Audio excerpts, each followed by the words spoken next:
We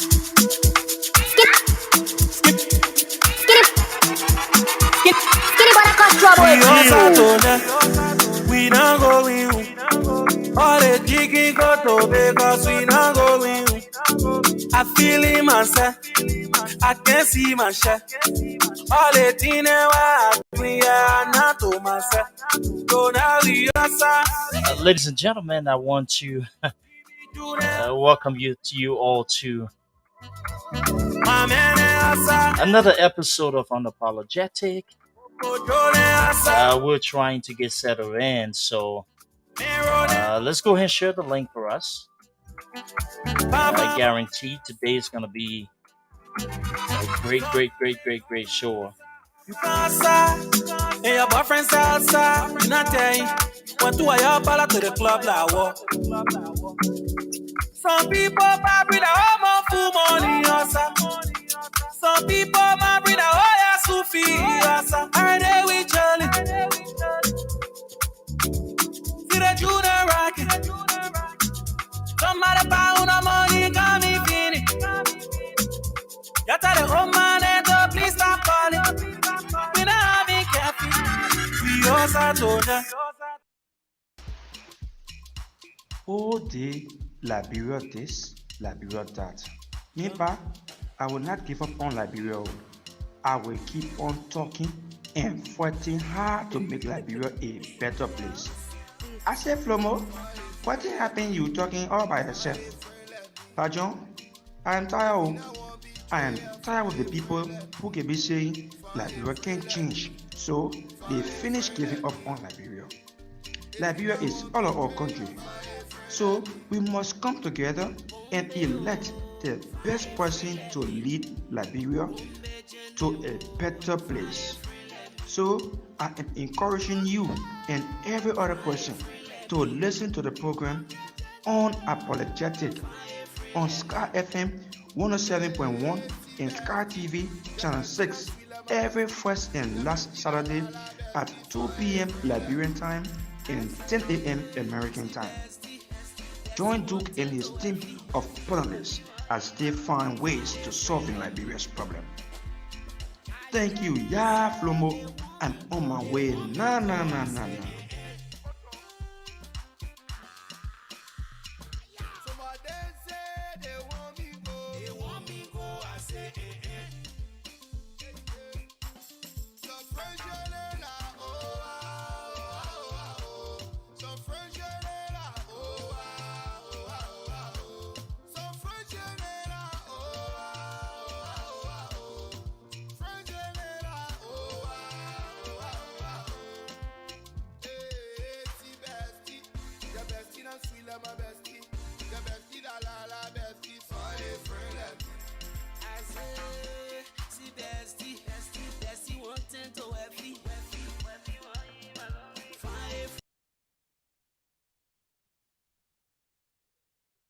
All right, ladies and gentlemen, we will be here with you shortly as we regain controls to our team in Monrovia. Meanwhile, continue to share the link, follow us as we get ready for another episode of Unapologetic. I'm telling you, today's going to be great. The guys and the ladies in the back, and we're getting ready to have an amazing time here today. Flax, Rabbi music, Yabola Leo, Shamola Chamo. Holy go fire the demon them.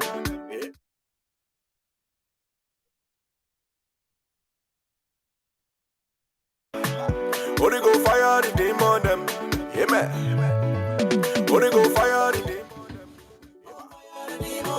Holy go fire the demon them. Amen. Holy go fire the demon them. Holy go fire the demon them. Fire the demon them. The thing now your eye can see, now your ear can hear. The thing now your ear can hear, now your eye can see. Some of them just don't want to see your success. Some of them they just want to see your downfall. Holy go fire the demon them. Fire the demon them. Holy go fire the demon them. Fire the demon them. Holy go fire the demon them. Fire the demon them. Holy go fire the demon them. Fire the demon them.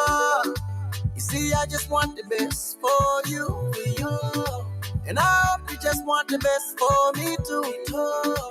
Cause after all the things that we've been through, yeah. Tell me what success can be for two. Go with the fire, the demon. Let the fire just keep on. Get the fire if you want. More fire for demon. They've been wanting me to go down for way too long. And I know they want me to fall, but I'm too strong. Holy go fire the demon them. Oh, fire the demon. Holy go fire the demon them. Oh, fire the demon. Holy go fire the demon them. All right, ladies and gentlemen, I want to tell you thank you for joining us on another episode of Unapologetic. My name is Duke, and shortly we'll begin going to studios to commence the program as well.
Hello, hello. Good morning, Liberia. Well, good afternoon, Liberia. Good morning if you're in the United States and other parts of the world. I see Sis Miata, I see Berta, I see a lot of people that I want to say thank you all for following us on today's episode of Unapologetic. We had some technical challenges in the back end, but we're able to pull through. And so shortly, we will be connecting with the rest of the crew as we get ready to have another amazing program as well. In the interim, let's go ahead and then see how best we can bring our folks here live in studio as well, because we have a lot of things to discuss here today. And so, starting with my brother Gibber is actually back with us. Hey, Gibber, how are you? And then we have Bieta, we have Pete. Team, how are you guys doing today? Oh, we doing okay. Doing great, brother. How are you? Well, I'm We're doing doing great, great. man. We're doing great. Good to be I back. see. Yes, man. I see Gabriel's there doing great. Miata's doing fine. Pete's actually doing fine as well. Gentlemen, it's been one kind of a week, right? With a lot of different things going on, but however, we're here to be able to do our due diligence as well. So let's just go into things first and foremost. Before we just kick things off, Pete, are you going to the Miss Liberia pageant today? I'm probably going to skip it this time around. I'm sure that we have a correspondent on scenes. Mr. Henry Costa will be covering it. So I'm waiting for that. I'm just You checking guys, the you seats that guys, are up it's there. too early. It's too early. He had to throw a job on Put there. him on the back burner. We'll Put put him him on on the the back back burner and burner. barbecue him for later. You know. Yeah, we'll barbecue the dude for later. Unimportant, anyways. Ay, Miata, ay, ay. how are you today? So Miata went to. She had a good time in Minnesota, our little Bond County. A lady here. Miata, how are you? You were fine. Trust me, I'm doing great. I'm doing great, and I'm ready. And that That's passion thing, I don't know if we'll be attending it today. I'm right with P because I want to put my energy to making Liberia. We all making Liberia great and better. All right. Yeah. Mm. I totally understand that. And that's great. Just wanted to warm things up, yeah, a little bit for all of us, and Yeah. finally they're having a pageant in Liberia today, and good luck to the ladies there. Especially we recognize their talents. We recognize some of the things that they're doing to be able to promote Liberia. So kudos to them as well. But as we stated, we have. Let me go ahead and queue up that particular information. We have a slew of information to go through, Hmm. and we usually start with a format. And number one, we acknowledge our audience, people in the audience. We want to say thank you all for for all that you do, helping us, supporting us as well.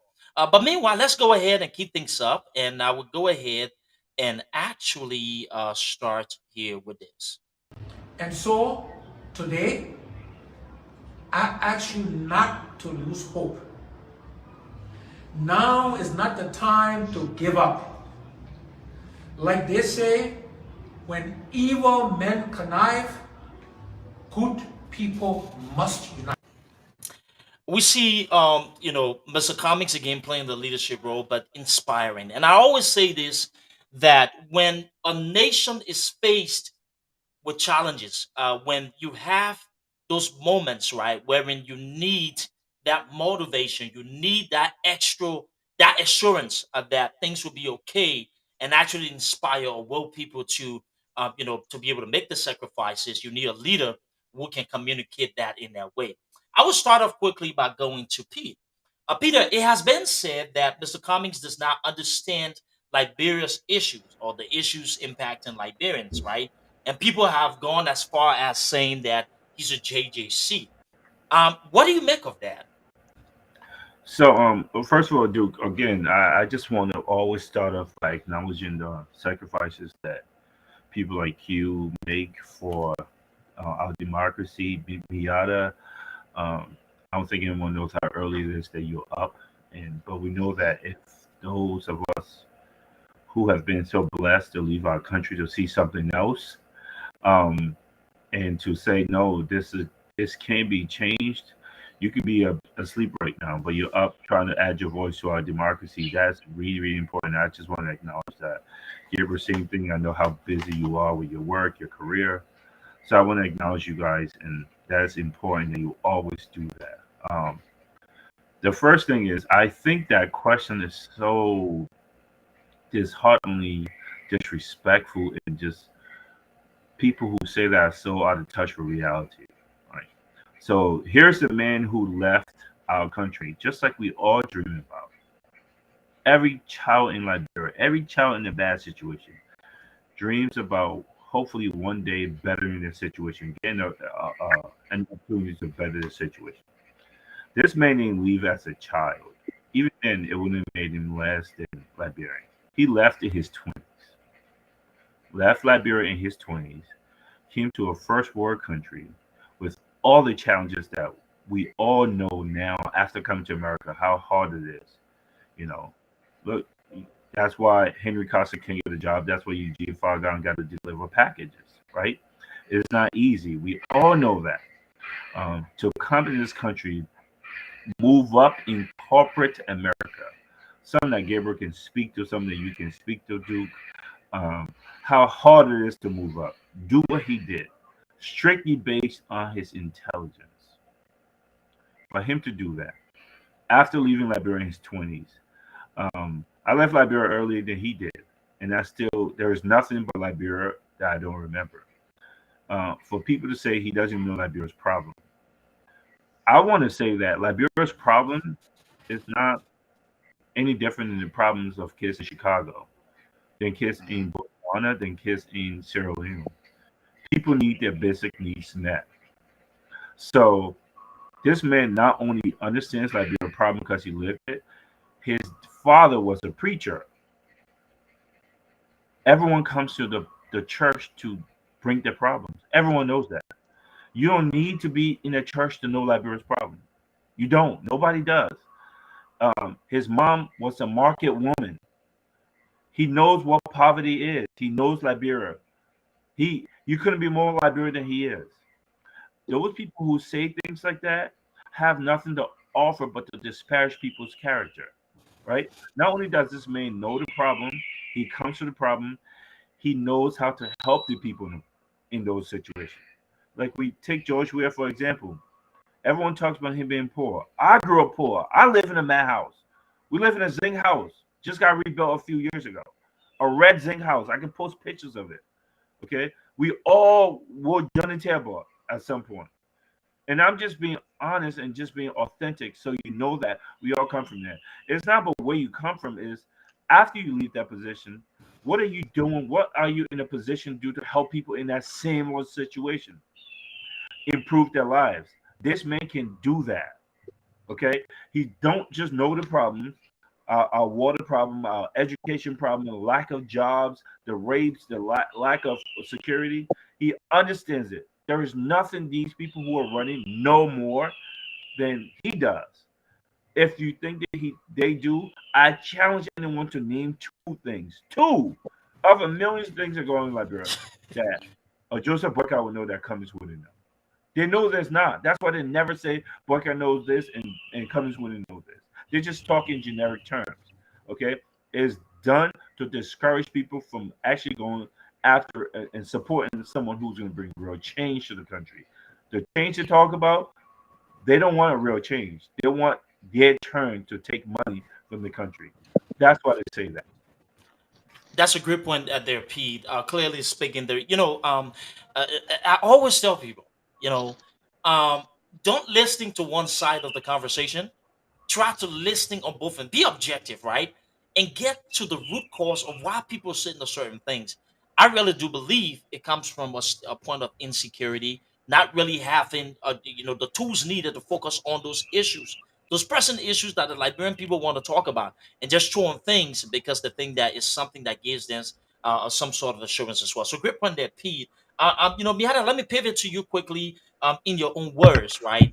The notion that Mr. Cummings does not understand Liberian the problems Liberians are faced with. What do you quickly make of that? And and people who say those kind of things, what do you think of that?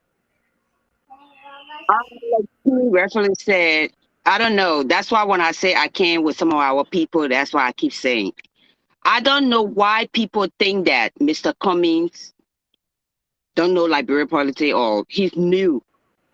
What's so new about this man?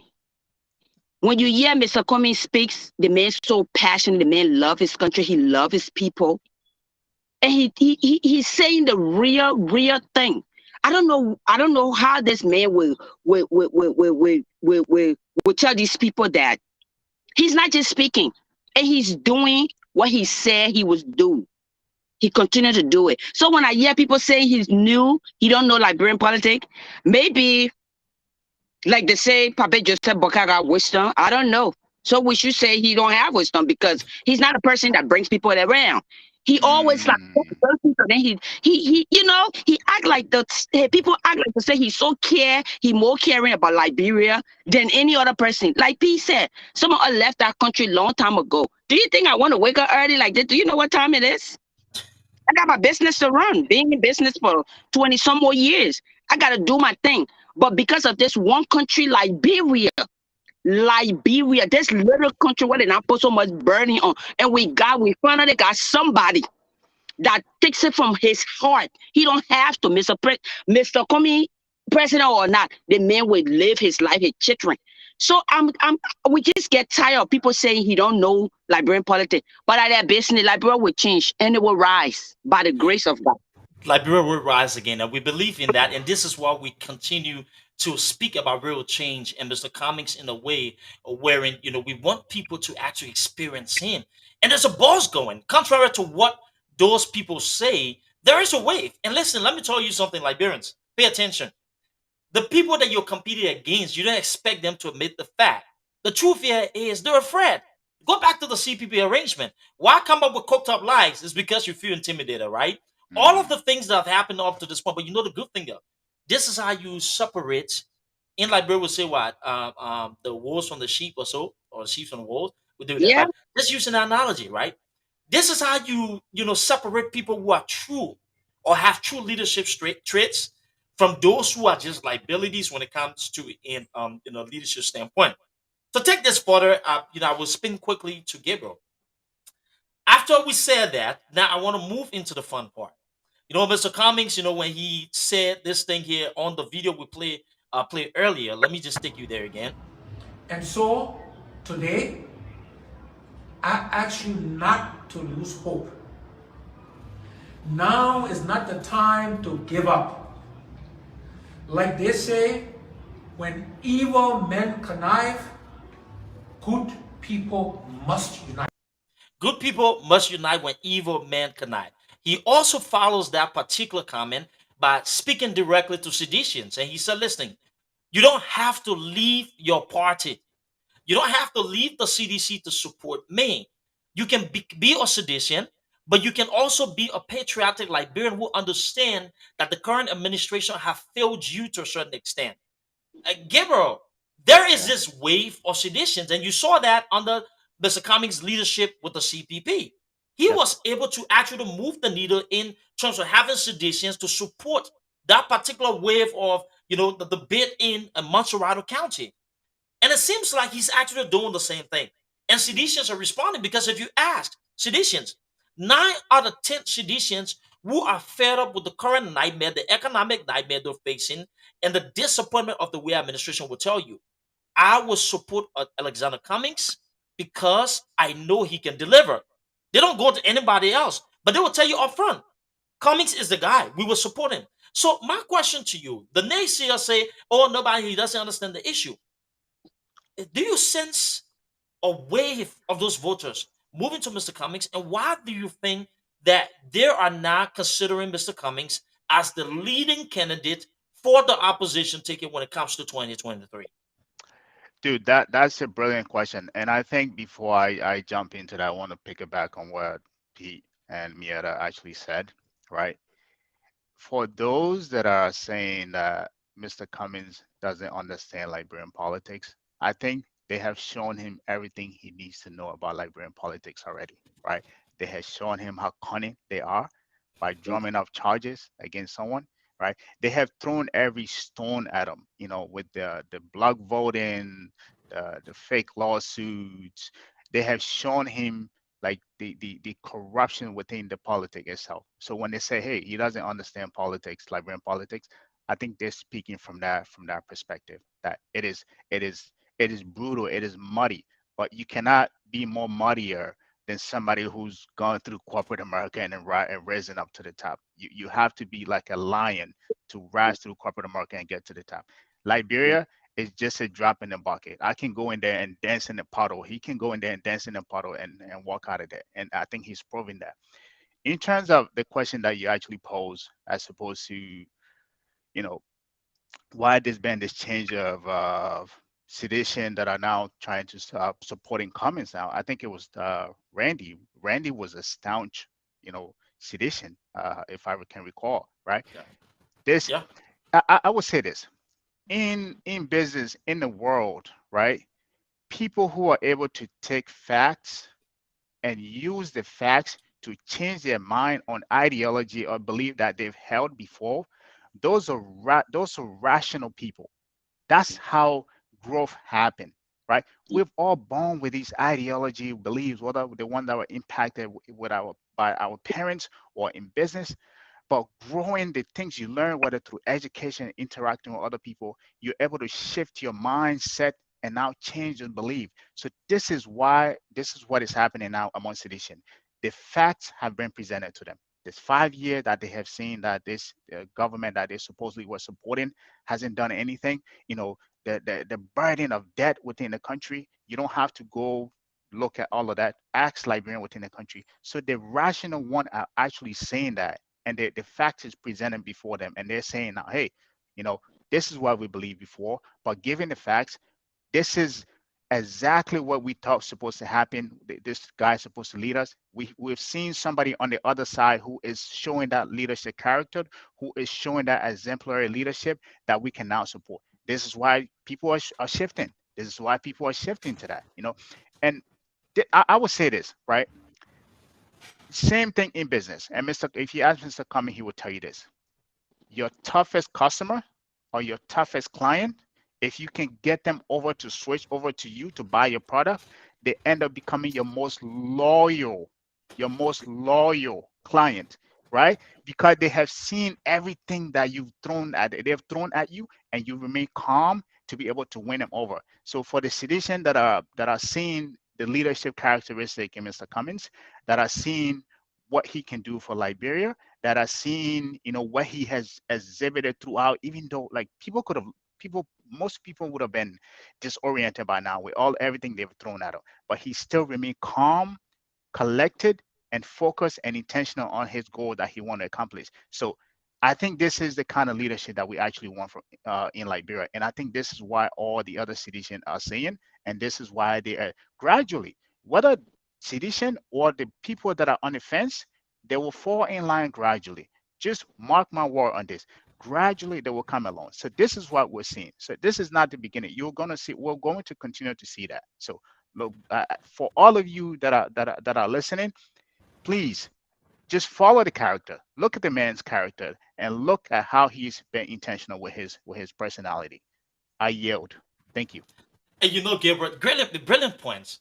Right. And one thing I've actually learned on this journey, and especially partaking in our politics and seeing all of these things unfold. When you open this box and ask people to compete, it seems like a certain group of people fold, right? And they don't have the substance needed to drive the narrative. Right. And so the only thing they think that they can use is to continue to push lies, propaganda. But as we see with the Exactly. we administration, Right. propaganda does not offer solutions. It doesn't Mhm. fix economic issues. You can run with the propaganda all you want, but reality paints a different picture. And the truth here Exactly. is the only individual with the leadership traits, the one who've consistently shown that he is up there in terms of leadership, while everybody else continue to follow, is Mr. Cummings. Look at ecotourism. He's Mhm. been one of the biggest, if not the only person who started fight when he told them that he could actually, hit that 1 billion target. Right. There was skepticism. He Mhm. talked about using rugged terrains in terms of, ecotourism, and he talked Right. about the Patawis and all of those places to start kicking some kind of revenue in. Guess what? They try to follow the patterns, but you can Mhm. see clearly there's not a vision and there's not the kind of leadership needed to drive results in those areas. So I think it just comes from people who don't have the kind of bandwidth to move things, to move the needle in terms of issues as well. So we'll go on this final topic before moving phase two, and I'll go back to Peter. We've talked about this narrative or this notion by few individuals, but Cummings doesn't understand the issues. And we've actually talked about, how Mr. Cummings been able to win the hearts of seditions and why they prefer him. And Gabriel echoed it in terms of substance and the value addition he brings in terms of leadership. My question to you, Peter, is pretty simple. We can all agree that there is a wave going on of those who used to support the George W. administration, but understand that there's been a total leadership collapse. They've actually seen now that this particular government cannot deliver on key issues, that Liberia is actually poorer than it was when the Weah administration took over. The country's bankrupt. Civil servants going to, get their pay from banks, and there's no money on 26. People will tell you, their 26, that means things are really difficult.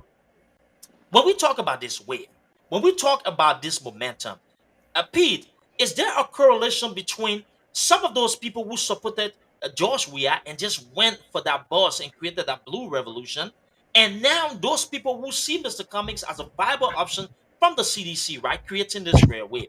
What is the correlation? But I want you to just distinguish. Why do you think this time around they are actually moving and building this wave of supporters, former seditians behind Mr. Cummings? Well, again, great question, Duke. I think it goes back to what the reality is.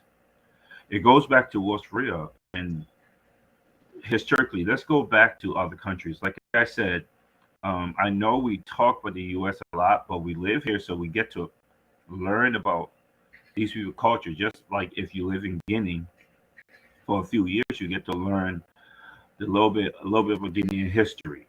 Okay, um, what happens is, or what you need to look at is this. Um, Even in the United States, people came here for a reason. There are people who came here in the 1800s, and another wave came in the 1900s.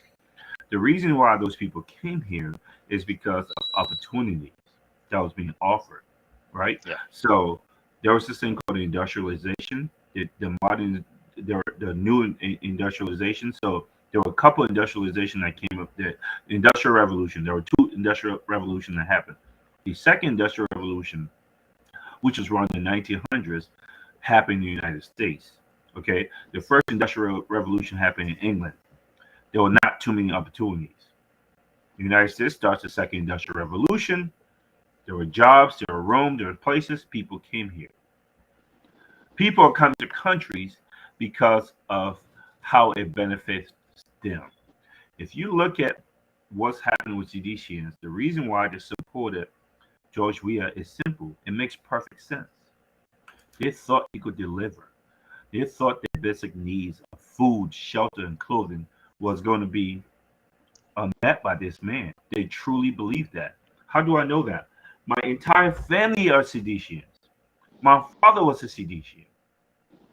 I believe in the principle of CDC, which is there are people who were entitled, who felt entitled to leadership for a very long time. These people were able to take money from the country, send their kids to school in countries like the United States that we came to because of war, not because we're government connected, to European countries, and those kids got information. Most of the information was half baked because you hear them talk and look how the country was being ran. And they came back to Liberia and they controlled the lives of people. Like the Benin Uris of the world, look at his kids because they have money. So now they have businesses, they become influential. Their kids will become influential because they have money and the cycle continues, right? These people, CDC was a revolution against that, right? First, the 1918 coup was a revolution against that, but then Doe became too tribalistic for whatever reason. It was supposed to be open to all Liberians. For a long time, it was not open to all Liberians. So when CDC was brought in, and when that revolution started, when that correlation started to build, it was because the people were saying, finally, we get to have a chance to have a piece of the pie, to have our food needs met, our shelter needs met, our clothing, our education, our protection. It makes perfect sense when George Weah said, we're going to bring war and economic crimes court, and these people who hurt you and hurt your family, we're going to hold them accountable. Okay, bring them to bear. That never happened. George Weah just wanted to recover money he lost out, and his people lost out on. So for a long time, our people supported Weah because they believed he could help them.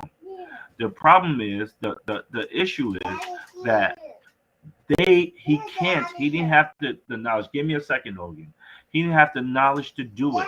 He doesn't have the mindset to get it done.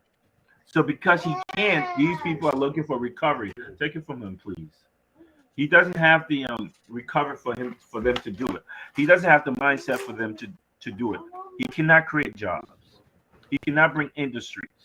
He cannot protect. He doesn't have the vision. He did not prepare himself for the job. He's not intellectually curious. He has no idea how the world works. So now the people are saying that he cannot deliver for them. It's not that they don't like Weah anymore. It's that they like their own lives and their lives of their families. They see what's going on. They see the struggle. Whatever his great intentions were, he couldn't deliver on the promises that he made. And that's why they're moving towards a person like Cummings, because he's lived it, he's done it, and he's able to do it. That's it. It's out of self-survival. And you're right. And this is why this time around it feels different. Like I wrote a paper that I have not published, but one thing I was making some sort of comparison to was what we saw with Bobby Wine in Uganda and Liberia, George Weah. The only difference is that he came short, but that so the Blue Revolution was based upon the downtrodden. They saw this idea that poor people would become wealthier or richer under Weah administration. He would prioritize them more. The people who are known that this elite, right, did not prioritize the poor people. So the Weah administration, the CDC government was supposed to champion the cause. Well, statistically speaking, if you compare the numbers in terms of actual economic indicators that show they're actually poorer than they are now under the man who claims that he wanted to liberate them than they were in 2017. So it's a proven fact that the Blue Revolution was a failure. But I think Seditians who now are overwhelmingly flocking to Mr. Comics understand. Listen, I can't support We Are because there was a letdown, but I can't support any other thing that I disagree with when I supported Josh Weah because it's the same thing. I Right. think it's this energy of real change wherein people actually want results. And this time around, they're taking the time and looking at the issues. These recurring economic issues, the situation with JFK, our people not getting paid, jobs in the country. Who do we think that we can trust to deliver? And if you look at everything in terms of who is better suited to do that, it will be Mr. Cummings. He's actually worked in traditional African markets. He's actually delivered in those kind of economies. He has been consistent in terms of leadership. If you go back to Mr. Comics in 2017 to Comics in 2022, you will see that he is this consistent man who believes in certain principles. And you know what, truthfully speaking, he is the only one amongst everybody vying for the presidency that continues to tell you how he's going to do certain things, what he's going to do to be able to change it. He has Mhm. put out a clear and defined plan. So I Yes. think now those conscious citizens, those ones who really wanted the real change in Joshua, they call it hope for change or change for hope or whatever they call it, now see that in Mr. Cummings. But we're going to go a little further here, when I talk to Gabriel in part two. And so let's just switch on before I take a quick break for us, and then we'll be right back to jump straight into phase two. All day, Liberia this, Liberia that. Me pa, I will not give up on Liberia. I will keep on talking and fighting hard to make Liberia a better place. I say, Flomo, what happened you talking all by yourself? Pajon, I am tired. I am tired of the people who can be saying Liberia can't change. So they finish giving up on Liberia. Liberia is all of our country. So we must come together and elect the best person to lead Liberia to a better place. So I am encouraging you and every other person to listen to the program Unapologetic on Sky FM 107.1 and Sky TV Channel 6 every first and last Saturday at 2 p.m. Liberian time and 10 a.m. American time. Join Duke and his team of panelists as they find ways to solve Liberia's problem. Thank you, yeah, Flomo. I'm on my way. Nah, nah, nah, nah, nah. Listening, join us on Sky 107. We're on radio, we're on Sky TV, and we're discussing issues impacting Liberia, making sure we're bringing some level of sanity to our people, discussing the issues, bringing our own opinions, including backed by facts. This is what we do on Sky 107.1 on Unapologetic. And let me go back to my team of panelists here so we can delve into part two of this conversation. So we've set the expectation. We talked about this red wave, this thing that's buzzing. There's a rare wave, ABC real change. Seditians who once believed in the blue wave now are moving towards Mr. Cummings, and they're saying it now. Before they were hiding, they're coming clear. And listen, gentlemen, let me tell you this. If you think we're lying, I just got a message here, and I want to read this here to you, right? And it said, brother, I'm watching the show on Sky 107. And let me say this, you guys are impressive. I am sick and tired with the CDC thing. And like I told you before, this is not about George Weah or the CDC anymore. This is about our country, Liberia. And I want you to see if you can assist me, right, in my move to the party by connecting me with somebody. I got a lot of people like myself who wants to join the ANC. This is real information. It is not a lie. It is truthful. This is a message that I just got here, on my phone while we were up. So there is a red wave. There is a rare wave.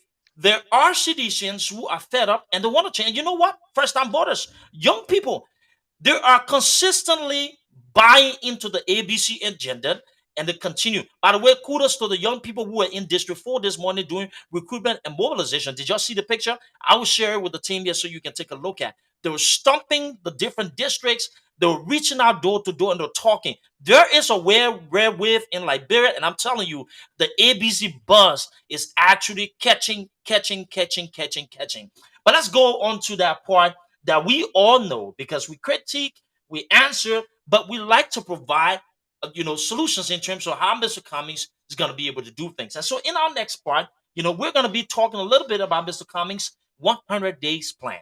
And to kick this off, let me start first by talking about the trip. So one of the things that we've seen, Mr. Cummings, in addition to Blue Wave, he's actually setting himself apart in the diaspora.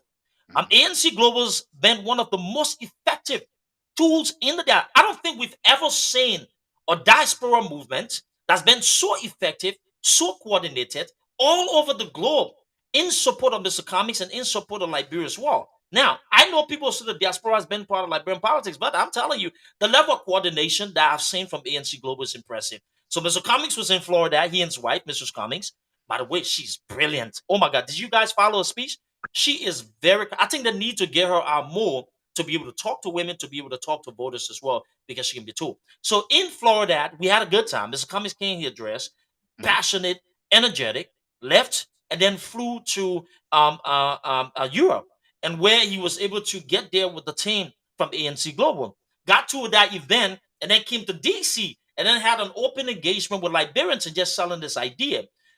Gabriel, you have to admit that when it comes to that political machinery, one of the most essential part of any political movement, it comes from that base that we talk about, which is a collective Yeah. of different people. But the Yeah. diaspora's got to be a real focal point. Yeah. What do you see when you see the movements in terms of the diaspora by Mr. Comics and how well coordinated it is? What kind of picture is that painting for somebody like you or somebody in the Yeah. open who needs to actually take this thing to be serious? Yeah, Duke. Again, thank you. That's another brilliant question, and I'm glad you picked these topics for us to talk about, because I think when you, just like myself, when you guys talk to people in the diaspora, which is people among ourselves, you will hear these things, right? You alluded to something. You can, for me, I just started following politics. I think just I would say just over a year ago, like especially even in Liberian politics, right?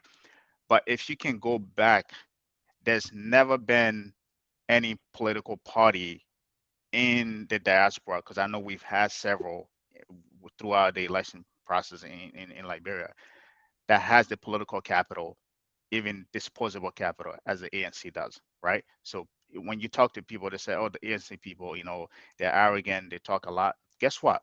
We put our money where our mouth is. Literally, I'm not. That's. I'm not. I don't mean that with a pun intended. I mean literally. We put our money where our mouth is, right? That means with every campaign or convention that happens, like, people don't talk about it. That, like, there's 100,000, over 100,000, 200,000 being raised, right?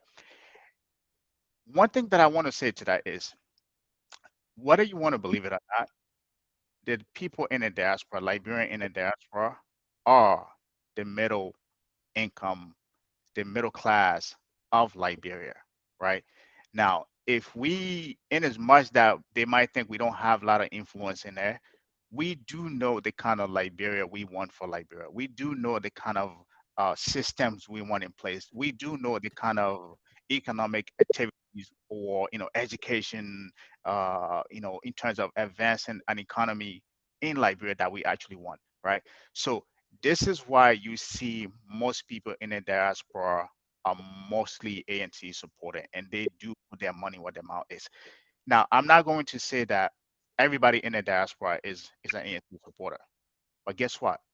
Again, that for those that are in on the other parties who do not support their candidate, that tells you a lot. That means they don't believe, contrary to what is being put out there, they don't believe what that party is actually doing. They don't even believe the ideology. They don't even believe the individuals that are heading that party. This is why you see some other parties. They're literally mortgaging, you know, their position within their party, quote unquote. I mean, the party, right? They like, you got to pay to be a secretary. You got to pay such amount of dollar to take up position within the party. Like, that tells you a lot, right? Yeah, bro, I Now, don't want to interrupt you. It's not other parties. UP, you gotta pay UP. I just want to say the name.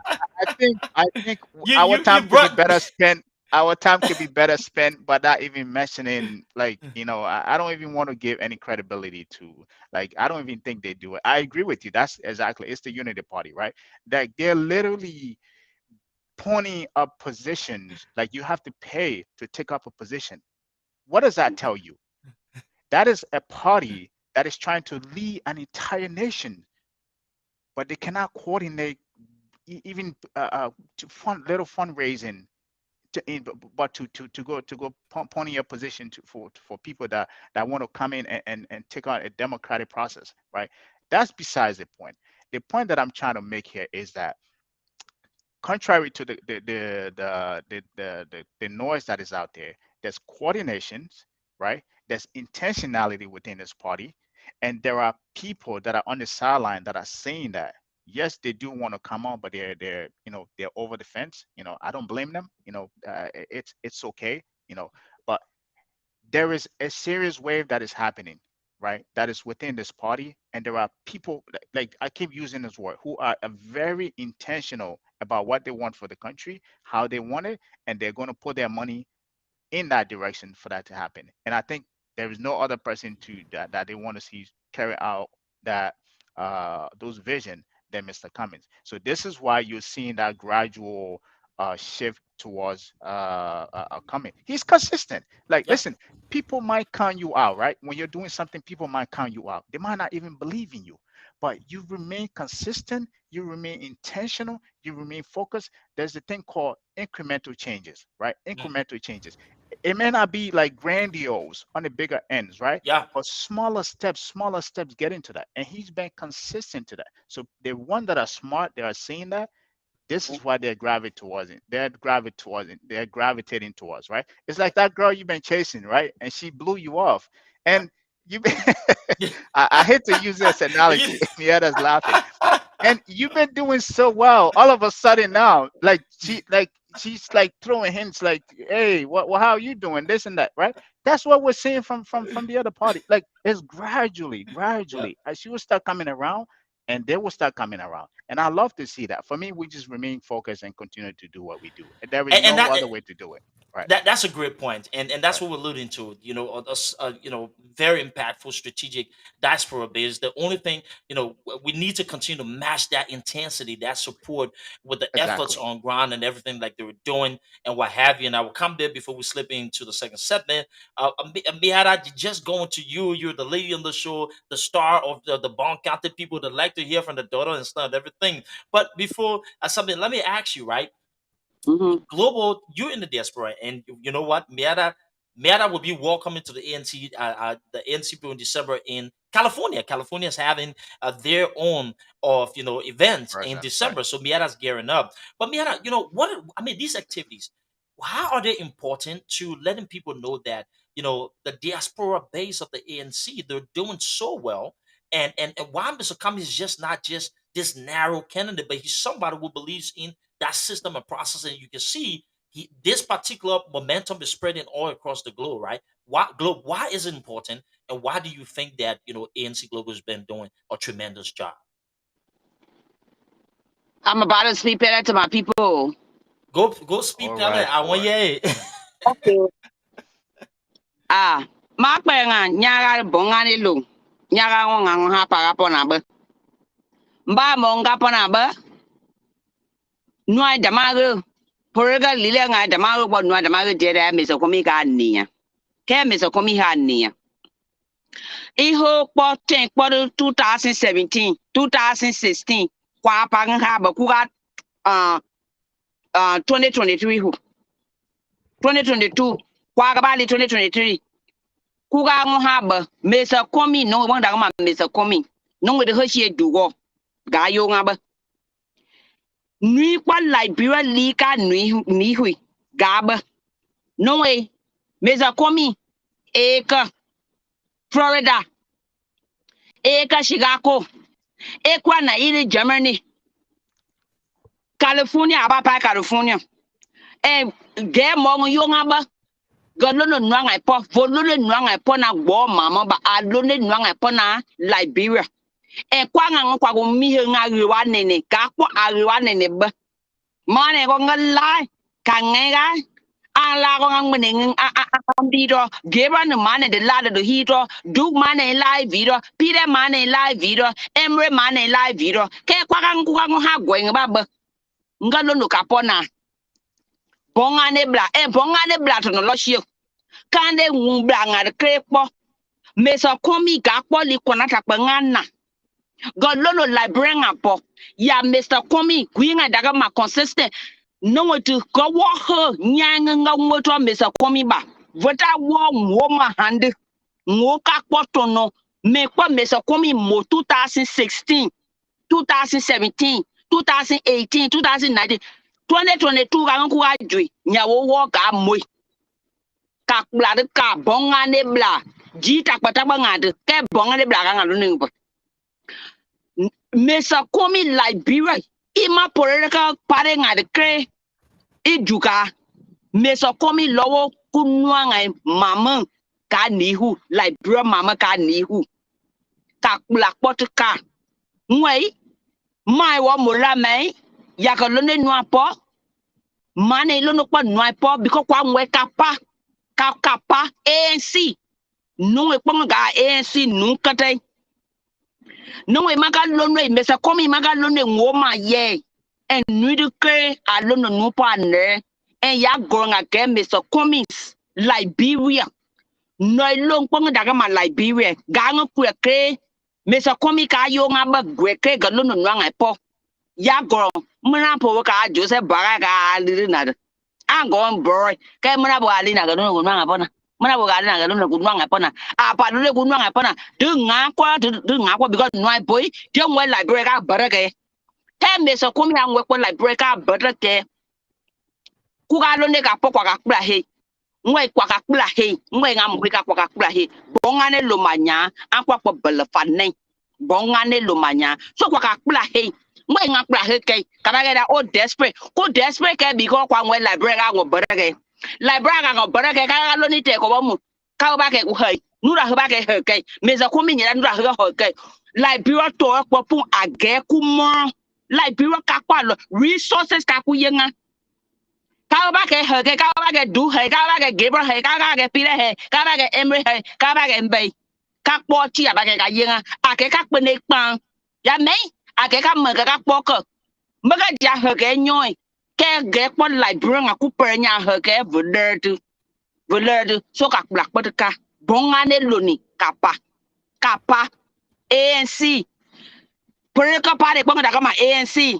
je ku ka ha ke ku ka ha de ye ku ka ha de Mr. Komi ku lile no we ma ye kwa alono no pa ne en Liberia ka ni hu ya gron because vera wo ma handu wo ka poto no age ku kre vera da nya to no pe ba Liberia ka ba ga e ga ja nu kre po ku pa giba ku kre ku ka to no kuke kwakukato no again Liberia ika and Liberia loy kuloi gwinga da mo lai iko po awon respectable ke te pori ga lai ka men ka black poro ba ka ma gwinga da ga ja respectable ba ka ma ika kuloi yenga ngon be ngai ba ka ma ika kuloi yenga ngon ka he ka mama rai ku me ka rai Liberia me ka again Liberia ho ngoi to ka he thank you dude Listen, listen, guys. I don't need. You know what? We got to bring on the applause for this one.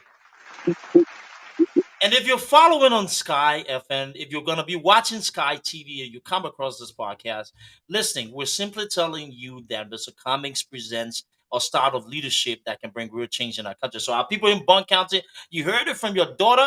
She talking to you heart to heart. And by the way, we got something special coming for our people in Belafana. Pretty soon, you will see us there. The team from Unapologetic will be taking on a project that will let you guys know, hopefully share that information with you as well. Thank you so much, Beata. And before we go to the next section here again and come back into talks and bring Peter and Gilbert to start that session, let me say this when we're saying this is one of the most beautiful things that I've seen today when we talk about how Mr. Cummings and the red wave is actually taking over Liberia. This is important because the next part of the segment we're going to focus on in terms of the Cummings 100 Days Plan is going to center around these people. If you're a young person in Liberia, I want you to see what your friends are doing. Look how amazing this is. These are young people in District 2 today. They didn't get paid. They're not looking to get paid, right? They're taking the time, right, and committing to going to door and canvassing the district, collecting people and having them to buy into this rare wave. These are volunteers, not being paid because they want change in the country. But let me show you something else again. See how beautiful. A young woman who have been by her day in the market area to our pimping riders and stuff, taking the names and bringing people to help and stuff, sacrifice. And another one I want you to see, look at this young man. The old man selling. She's trying to provide. These are the migrant women who talk about, the ones who sell to send their children to school.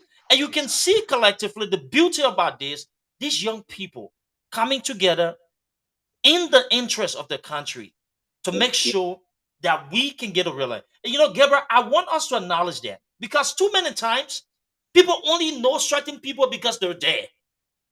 But I think the story of Mr. Cummings' presidency and this whole drive towards changing Liberia should be crafted upon the unknown soldiers, the voices that you never heard, you never see. They're the ones who are driving this wave and bringing real change to Liberia. There's no reason, if you're a young person in that country, first time voters, that you cannot be out there telling people. They want you to think that you can't change Liberia. Trust me, you can change Liberia one vote at a time. If you can Yeah. talk to your neighbors, go in your community, and make yourself, avail yourself to a process that will be able to bring some sort of relief to our people. So we acknowledge those young people who went into District 2 to canvass and mobilize. You all deserve a better Liberia. And on this show, we like to reflect and say thank you for being part of this movement as well.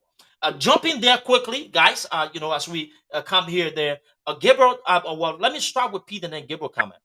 We talk about Mr. Cummings, and a lot of times people say that, okay, yeah, but some Mr. Cummings did that. We've been doing it on Unapologetic.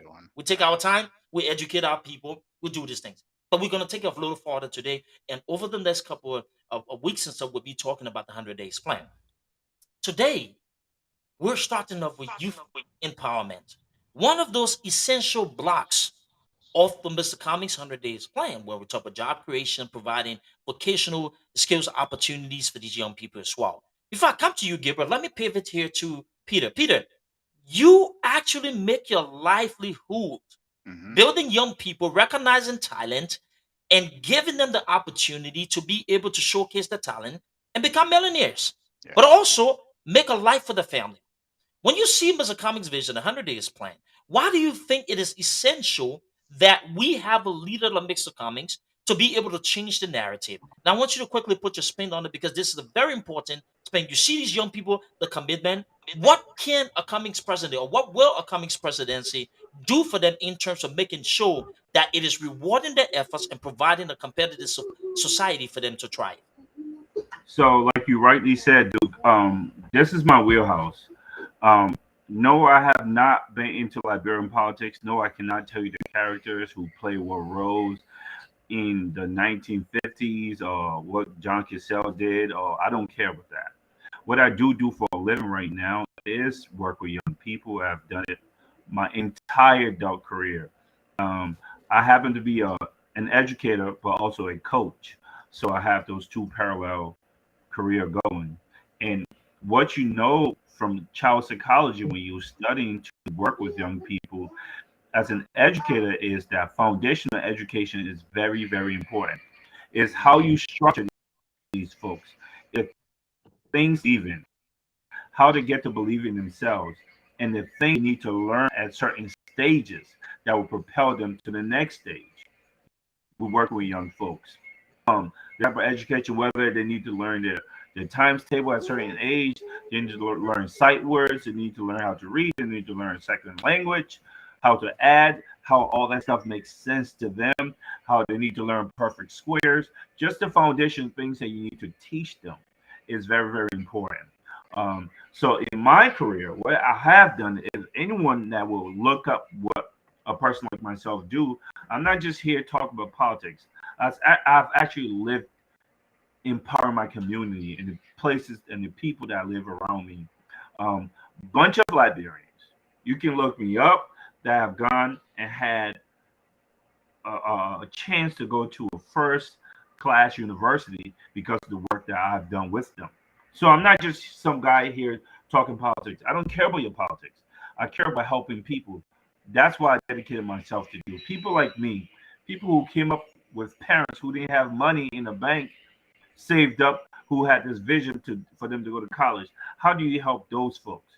Young people in Liberia, what you need to know is this. I know we are off the radio now, but what you need to know is this.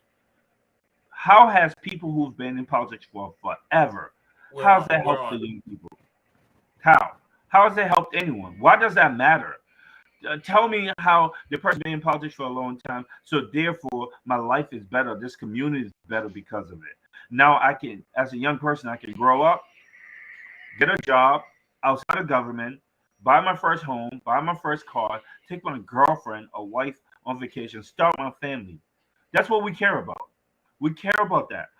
We don't care about how long someone's been in politics. We care about them actually delivering things for people. That's what politics is supposed to be about. The resources of the country is supposed to be pulled together to help each person reach his or her full potential. That's why we got into politics. That's what we care about because we've watched con men and con women, like the likes of people you start to hear on the radio now, who has never really helped the country. Look at their daily lives. Are they working actively? That's what I'm doing. So I can sit here and stay in their faces and say, are you working outside of government to help people? If you can say that, then I'll know people, the well-being of people matters to you.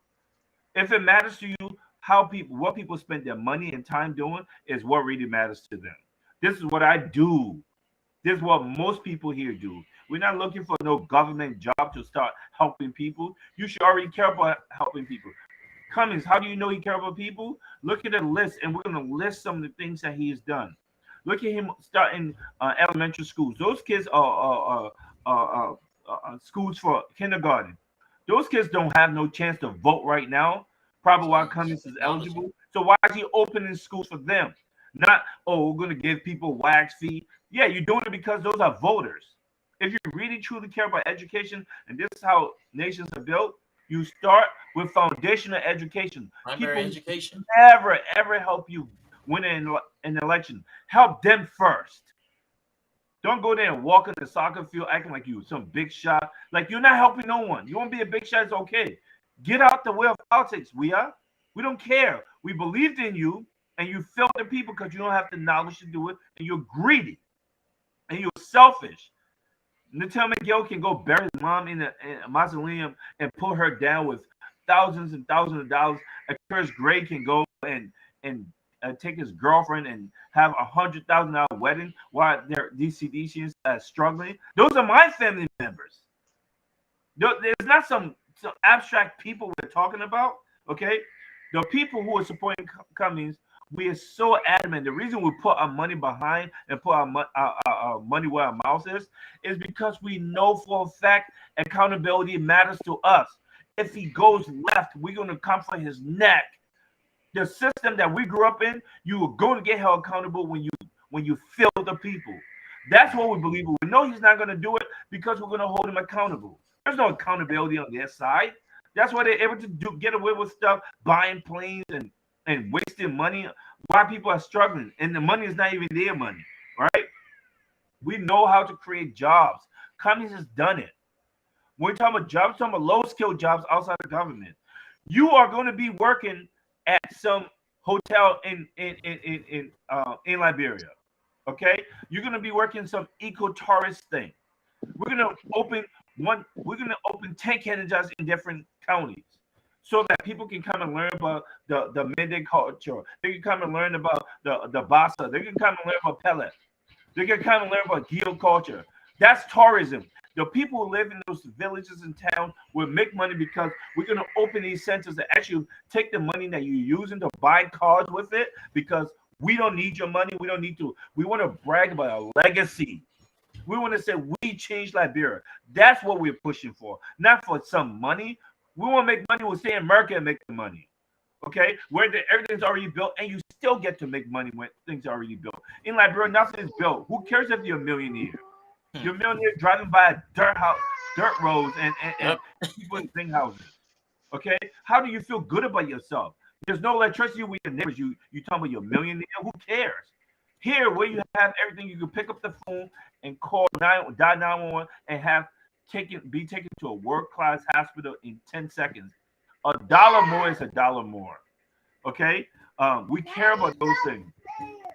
Okay, those are things we care about. We're going to create low-skilled jobs for our people. We're going to those government buildings. That's how you be employed. We're gonna build roads, a bunch of Chinese people working on the road, and two, they're gonna be all Liberians doing it. We're gonna build schools. That's how our market women, they're gonna be cooking for those people, building those schools, building those new buildings, and that's how they're gonna get paid from the government, not taking the money and giving it to George White. We'll create low skilled jobs for our people.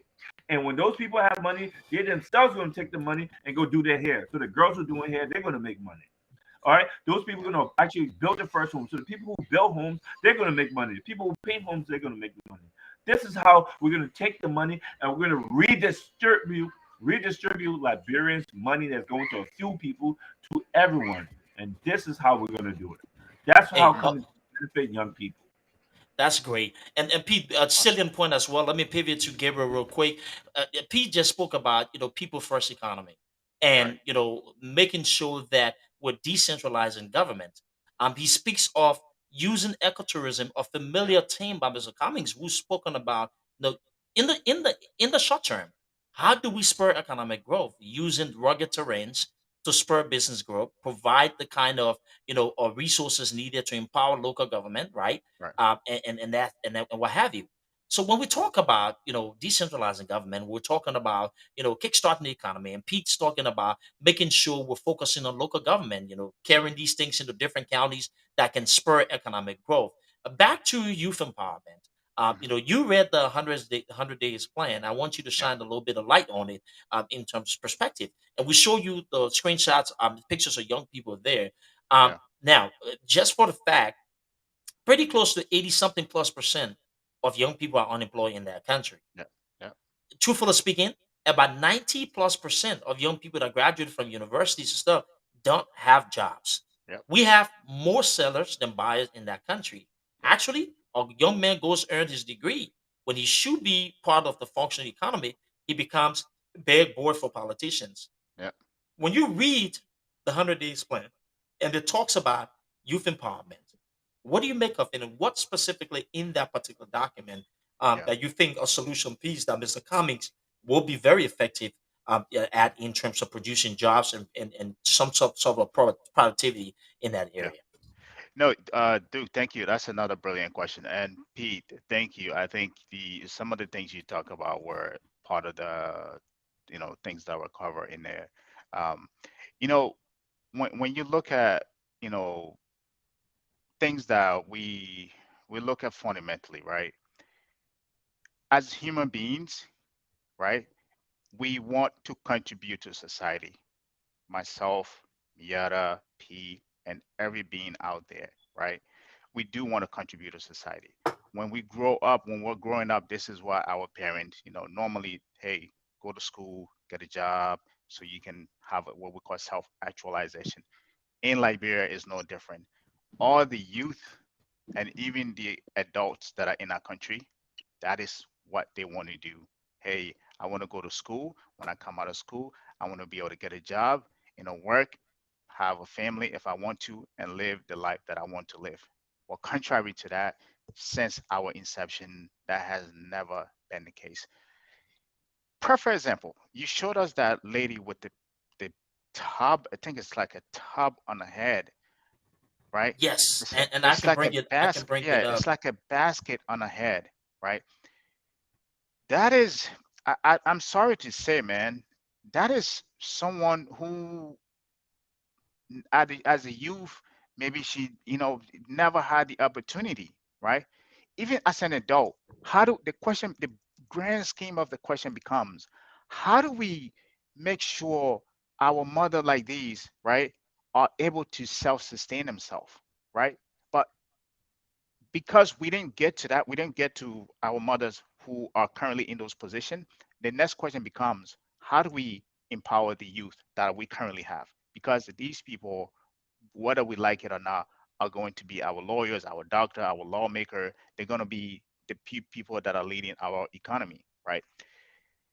The absence of the problem with youth unemployment in a country is a national security threat. It poses national security threat. Anybody can come up. That is why you see anybody who said they want to run for president, they just go and gather them and put them together and you hear sawo, sawo, muya, muya, right? Because that is the only way of providing for themselves that they have, right? They come out, whether they come out of school, like what you're doing right now, taking those people and giving them something tangible to do, to go, rally people, to engage them in our body of politics, and whatever stipend they get, they will remember that. That's people, that's relationship building skill that they're developing that they never had before.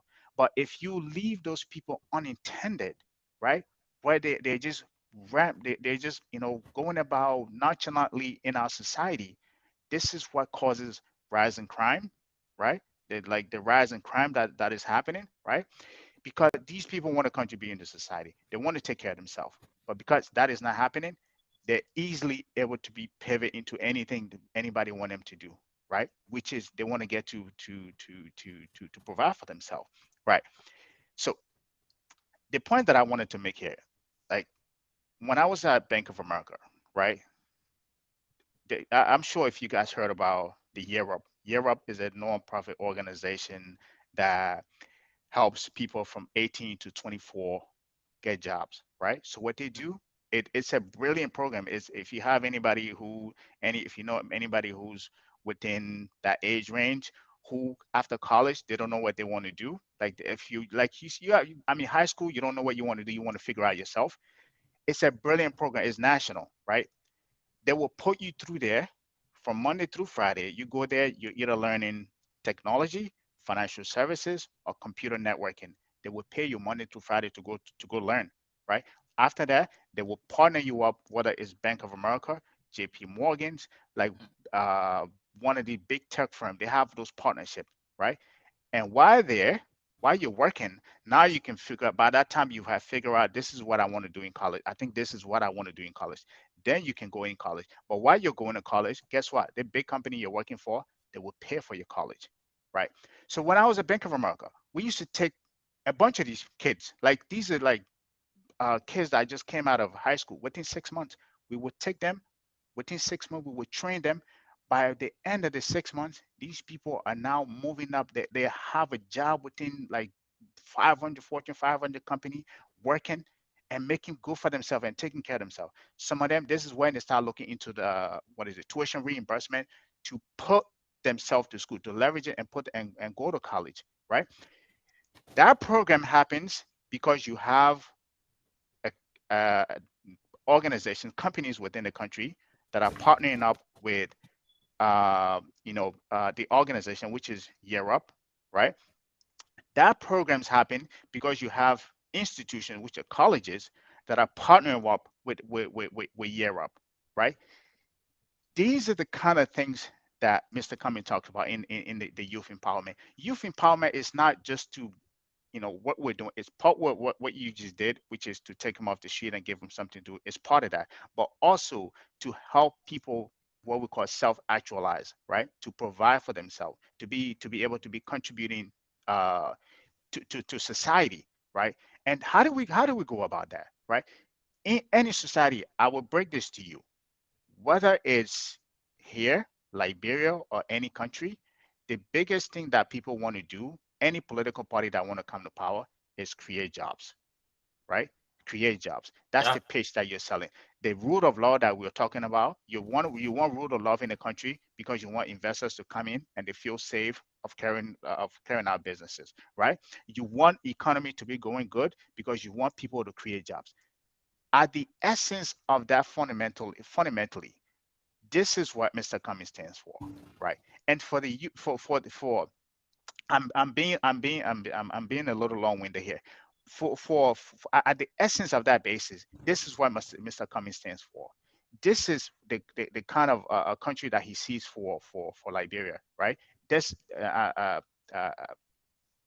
cut me off if I'm being too long-winded, right? No, just yeah, This just something. Yeah. Yeah, let me wrap up. This is what Mr. Cummings sees for Liberia, right? And this is the kind of economy and country that he wants for Liberia. And this is why when we come here, we talk about these things. People say, "Oh, there's no plan out there." There are salient point. There are like when I mean bulleted, well detailed plan that is within. You talk about the 100-day plan that Mr. Cummings has in terms of how he wants to build Liberia. Yeah, I will leave it. I'll leave it out there and, for now. and Gilbert, that's a salient point. And you know what? Look, there's so much, and over the couple of days, we'll continue to expand on those things and bring new parts of it to educate our people. Right. But the whole concept, the logic here, like you said, is that if we need to drive economic results, young people have to be the focal point of what we're doing in terms of implementation. We have to Right. put it back in there, like the Right. new ways of working now, right? Right. In the leadership lane, it's all about moving from this idea that those who have the hierarchy of the party, I mean, or of corporations, need to drive Hmm. that, putting it back in the people they're serving because they understand those issues and they'll drive. That's why you Right. have process confirms and all of those things to be able to drive results and understand issues and create solutions for them. Right. So salient point as well.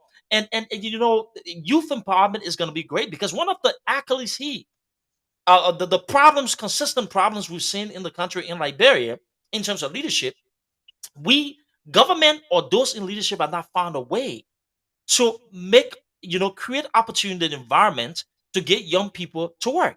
That's why we see so many of our young people, there's no hope. There's nothing to drive them, no jobs, nothing. They're all over the place. Imagine if we had a leader with vision that can drive those results. And that's why I think at any point in time, I've said this, Mr. Cummings is the only person I've seen over time with the real life experience, proven experience to drive results. And you can say, oh, now because I said no, because he has proven it in traditional African markets. Those hard, we talk about local economy. Guess what? He thrived in the African markets, local Yep. economy. One of the best things I took away from a conversation he had years back when I asked him how was he successful to drive results, he said, listen, we had to figure a way every product we sold for Coke the local economy have to benefit, communities have to benefit a dollar Hmm. or whatever it is from that. That's what we're talking about. We need to make sure that we're decentralizing the country. We make sure we do that by providing jobs in all of those areas and taking advantage of the blessings that we have in those places and spread the country, all right? And Right. it happens when we have an intentional leader. And like we said, youth unemployment, tackling those issues in the 100 days plan, creating jobs for them, quality jobs, low skill jobs, providing them the opportunity, vocational services to empower them, trainings and stuff, recognizing our bright ones and giving them the opportunity to continue to improve themselves and drive the leadership in that spot. So we'll go to the final part of this one, which is gender parity. But before we do that, speaking Do, about do, how young do, people, may yes, I quickly jump in before we move to yeah, the next 1 minute, yeah, 1 minute we can one do quick that. Yes, minute, no problem. right? Yeah, go ahead. So I wanted to say this before we get off the job creation part of it. Hmm. Those of us who live in these Western countries and we are not supporting the person after hearing job numbers on the radio, why it's so important, after seeing how these people economy is all small businesses oriented and how the government incentivize people. And you're not calling your folks back home and supporting Mr. Cummings and telling them this is the way we need to go, this whole way of thinking the country as a business. It's a sin, Duke. I think it's a sin. I want to put it out there because we know better, right? Hmm. We are benefiting from these people's country, and we know the structure, how to put it together. And Right. the greedy folks, right? The greedy folks who, because they can't create jobs, I understand what they're doing is not really smart. Because if you really, this thief, if the pot is bigger, there's more there for everyone. Hmm. But because they don't really care about the people, they just want to take. I use this analogy a lot. It's like we have rice that we're supposed to plant, and if it grows, everyone will get it. And you take that a bucket of rice and you cook it so you can eat for one day. Then the village all starves the next day, right? We could have planted the rice, and everyone would have ate in the village, or you could have eaten the rice. And that's what these people are doing. It's a sin. You can't sit in this people's country knowing that the country was put together purposefully, intentionally, and there's a pattern. And then you're telling people go vote for Joe Weir that doesn't a boycott who cannot explain Yeah. to you Right. an economic plan. There's a Right. problem with that, and you guys need to. You should live with that you're doing that. I just want to say that. Great point, Pete. Yes, we should take equal responsibility in shaping the narrative. It's not one person; it's all of us, right? Don't ever underestimate the value of your voice. Don't say, "Oh, I'm not into politics." No, listen, you don't have to be vocal like some people do because some people have the energy, but you can talk to your people when you're sending $50 to your relatives in Liberia. Oh. when times get high, you have to increase it from $50 to $60 because things are costly. You Yeah, feel the pinch, right? yeah, yeah. You need to start prioritizing your pockets. The only way you do that, you have to tell your people that look, you guys have to be serious about electing somebody who can Mhm. help ease the burden on us. Because if the Right. country is functional, if leadership's working, you don't have to worry about calling and stuff. Matter of fact, that young man will have a job, and you'll wonder sometimes why is he not calling me anymore? Because he can Thank you. fend for himself, right? Bravo. That's how it is done here, right? You think about it. Getting out of college, living here and stuff. Sometimes you watch TV all day. What the MTV Crips, all of that. But when you start working, you can't. You don't even have time for TV. You just Exactly. want to come right because you have something to do that's there. But going into the next final segment here, and this is important, talking about today, we're all about honoring the young people or in their sacrifices to drive in the narrative in Liberia. One of the things I've gone to notice that needs to be brought to the forefront is this issue here of the deaths of young babies during the pregnancy stage, right? A lot of pregnant women in Liberia, the maternity issue is a big thing, right? I'm talking about Bone County, right? And let me show you how a group of young people were able to use their service, right, to community to do something inspiring through something called Comfort Closet that's able to actually provide basic items that doctors need, hospitals need before they can even see these pregnant women. I want you to take a look quickly. Everybody to donate to this closet. Pick an item, pick 2 items, pick 5 items, just anything you can afford. Share the news. This is for our mothers. This is for the great birth of our future brothers and sisters, our future leaders of Liberia, our future leaders of the world. So this is our Phoebe maternal waiting home comfort closet, again dedicated to our own mother, Catherine Watson Castle. More to come. Thank you. And listening, it is important because we're moving into the part of gender parity as encouraged through the 100 days plan.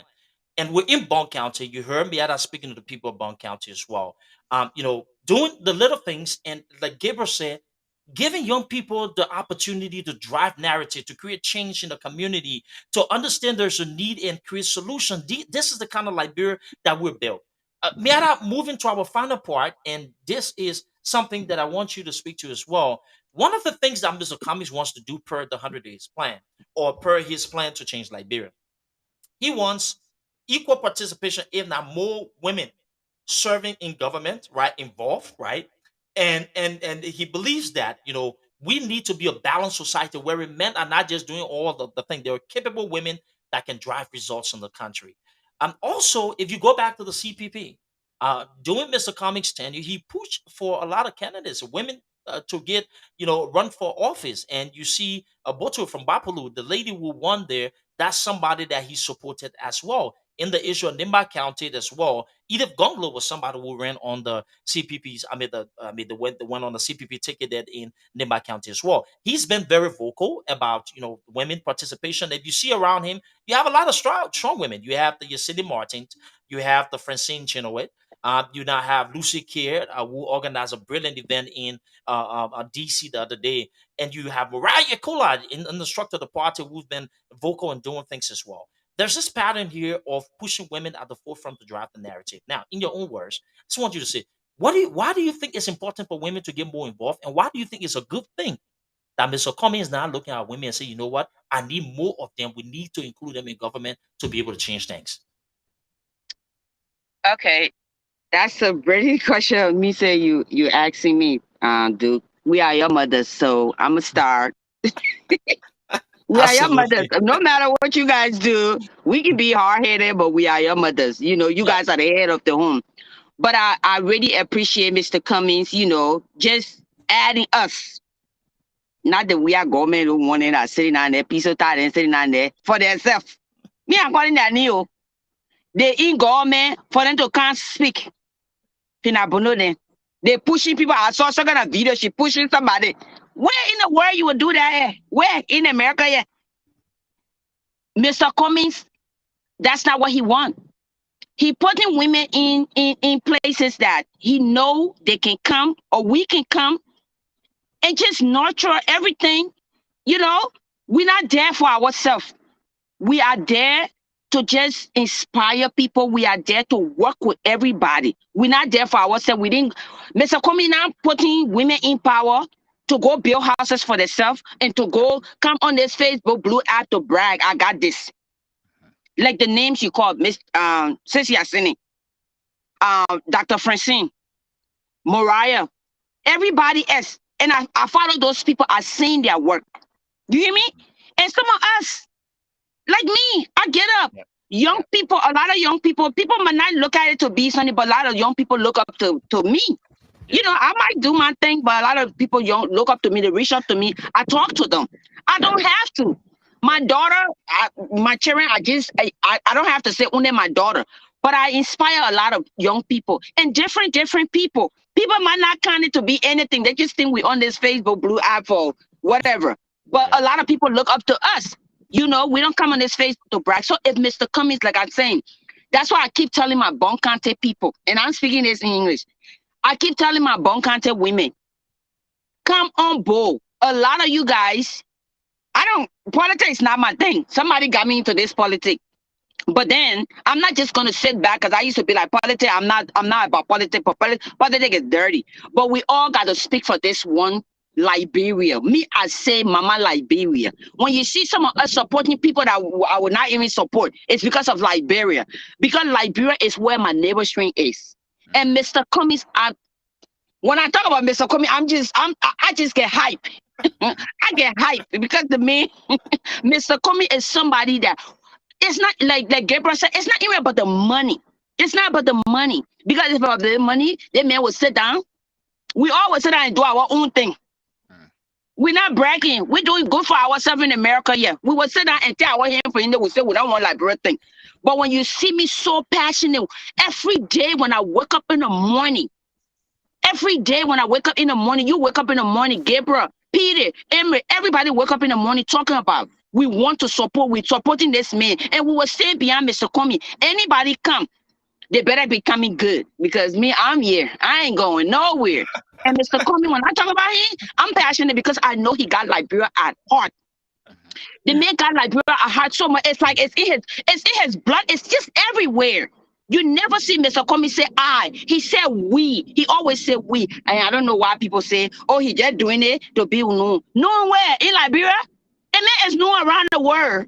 How can you say a little country like Liberia, he just want to be known?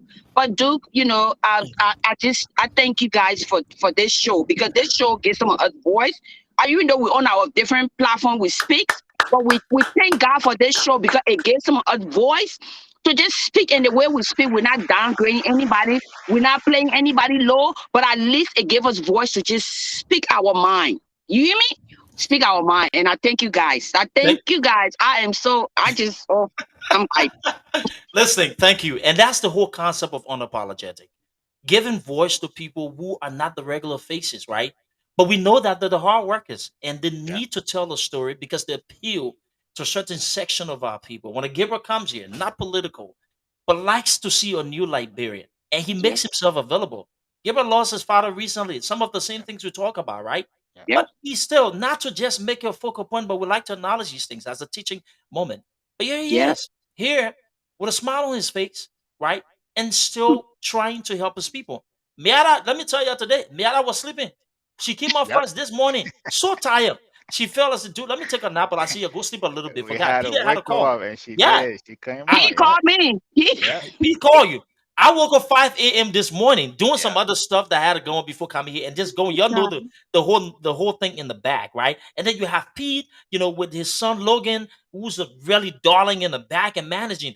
We try to bring you this thing unedited, raw, on a cut, so you can see that we're just regular people doing our thing, and so nobody's paying us to do this. Nobody's do. Let me tell you this: this is not paid by anybody, right? It is about the commitment, the sacrifices of individuals who want to lend their collective voices to educate our people, and that's what we do that, right? And so I like that part on gender parity. We'll continue to speak, and hopefully, you know, we'll bring people out here that can speak to this issue as we continue to drive the narrative as well. Fellows, gentlemen, I think we've had an amazing show. Let's go to our final points.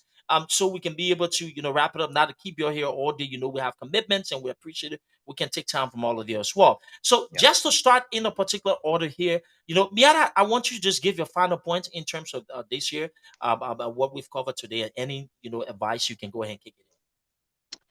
Okay, let me throw a little bit stuff in there. And I keep hearing people saying, Amanda, I will. Where that come from?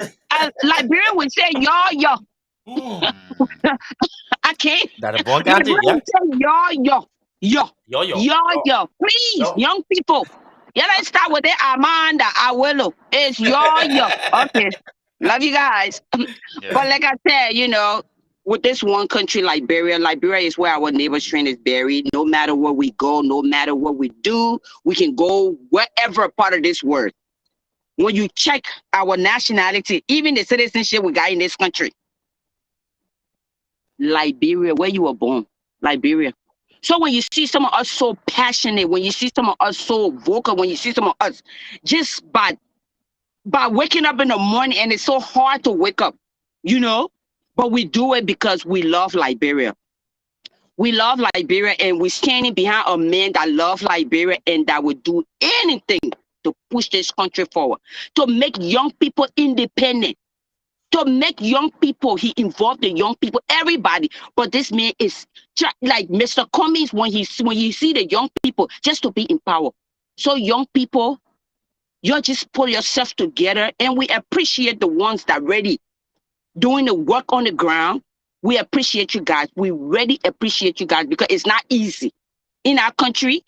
Your standard of living, even though it say it's cheaper, it's kind of hard, because I was in Liberia in December. Things are already hard because the money over here, when we said $10, when you say $10, we say that's nothing, but that's something for you. But we really appreciate you guys. And Duke, thank you so much for working with the youth back home. Gabriel, thank you for just waking up in the morning for us doing this. And P, thank you. Emre, thank you. Thank you guys so much, and thanks everybody for coming on the show today. We appreciate you guys. Thank you, Miata. And let's Take a rain pivot to check. Go yes, take a take a nap. rain, check a bow, take a nap, take a sleep. And get some sleep. And let me pivot to Peter. Peter, closing points.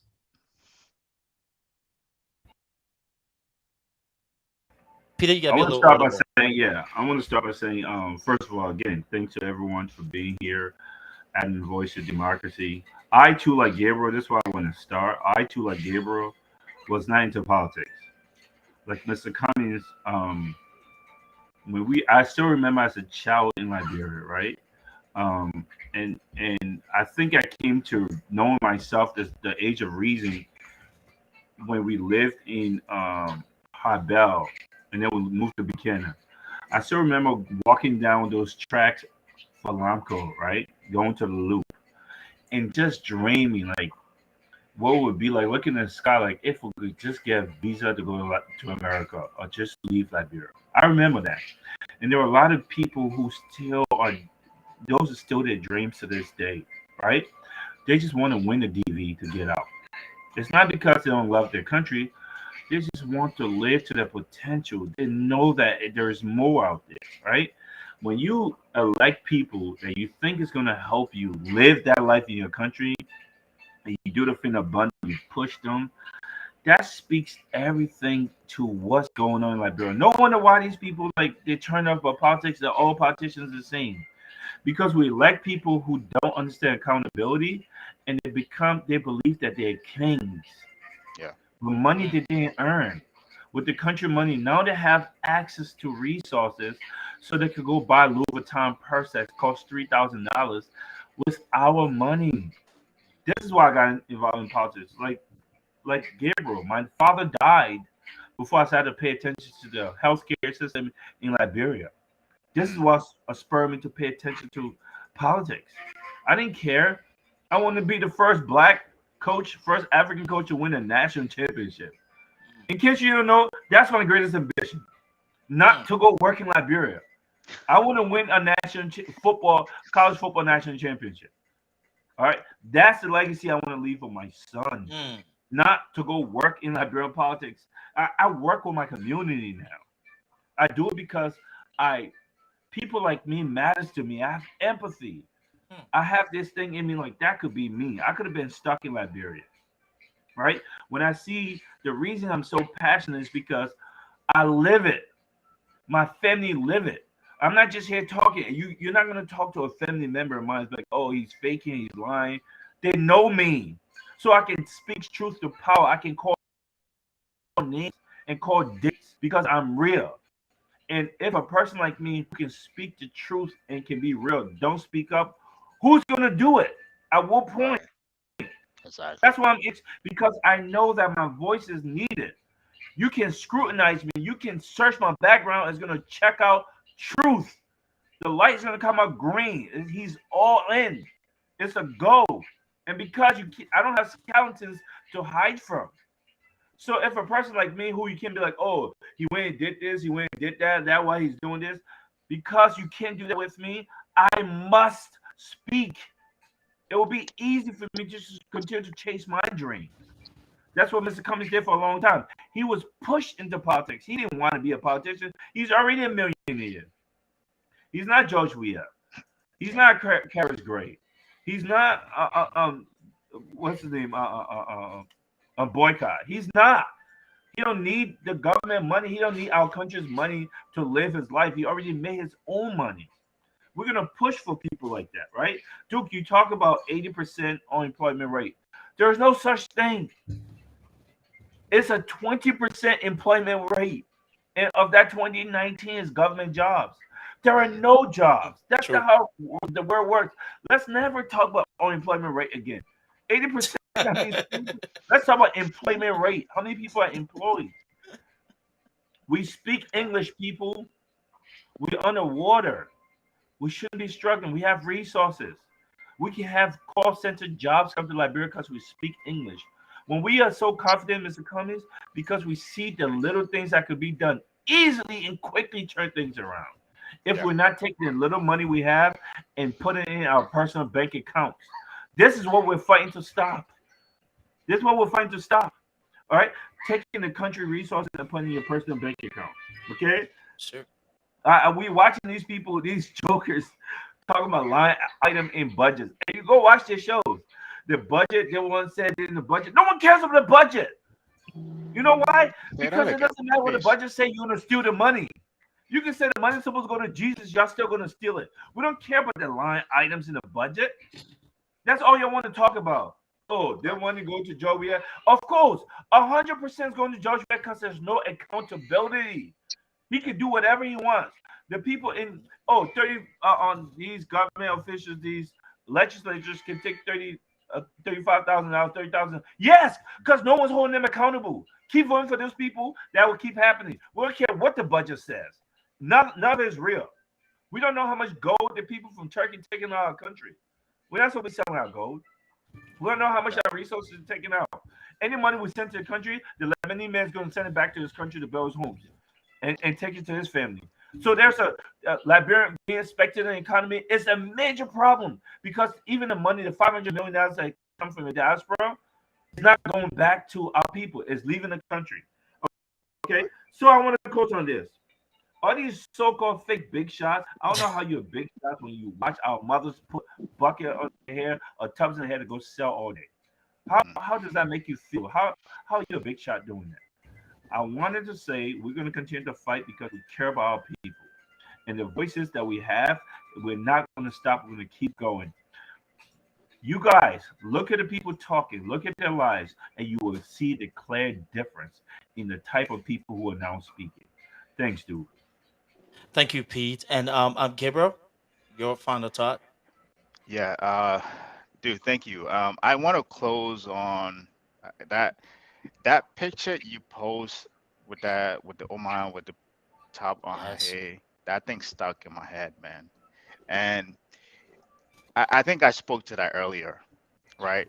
And the reason why I spoke to that because as I always tell you guys, when I was a kid, I used to sell too. I used to sell pepe kala. Mm, I sold rubber mm, when I was a kid, 8 9 years old, right? The reason why that actually stuck in my head because I think one of the things that Mr. Cummings keep talking about is the market women. When he says the market women, mm. those are women like that he's talking about, right? And one thing that I've discovered throughout my back and forth in Liberia, I've sat down with many of those market women and sat down with many of people that own the market itself. Like when you see the market that is there, the people that own it, the market itself, what they do is that they go to either the Echo Bank, take the money, and then they borrow the money to those market women that you see. So the people go there and borrow the money. But what end up happening is that that money is borrowed at such a high interest rate that even though you see the woman there selling that stuff on her hair, if she make one mistake, let's say her child gets sick or something happened to her, that market goes out of business. That means she goes back to square one, right? So one Hmm. of the things that I want to close on this. One of the things that Mr. Cummings talks about is providing for our market women, providing access to capital. But the problems in Liberia that people don't know, and this is why when P said we shouldn't pay attention to the budget, forget the budget.